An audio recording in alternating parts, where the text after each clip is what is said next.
Hi, I am Short, and in this video I will explain to you how to transfer your old Saab smart key from the old key to a new key housing. For this overview service, you don't need much. It's quite simple. You only need your old key, the new housing, and if possible, a flat screwdriver. We will start right away with the Saab smart key. I will set aside the new key for a moment when we open the old one, as it follows us. We take the flat screwdriver and we just pull out the emergency key from the top. What you often see, it is a rubber key, so it often gets sticky on the underside. The key is in quite good condition, so we will set it aside for a moment. And then we see a narrow notch here. Here you can carefully move between with a flat screwdriver to separate these two halves from each other. We see the circuit board on one side and the battery and its holder on the other side.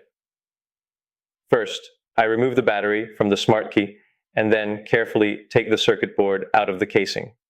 Check the circuit boards to see if all the buttons are still attached. Sometimes these buttons tend to break off from the circuit boards and a new one needs to be ordered. In this case, it still looks great and the old casing can be set aside. I will now go through these steps with the new key as well, so I will also detach the key blade here.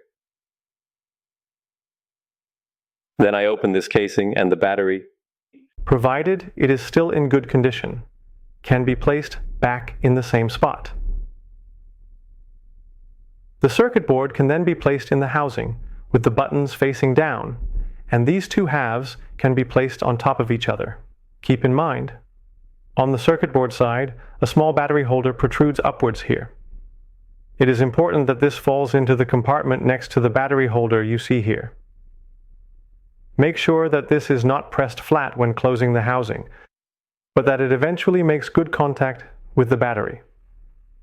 So try to place it from above as well as possible. And now that it is in place, we close the housing. With the key blade, you can do two things.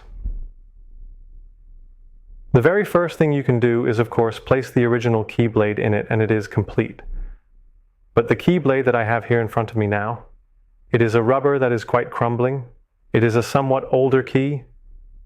And then it might be nicer to have a new key blade cut and put it in place, because then it looks completely new again. I hope everything worked out with transferring your key housing.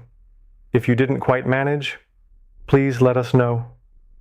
Send an email to info@autokey.nl or leave a comment below, and we will respond as soon as possible to help.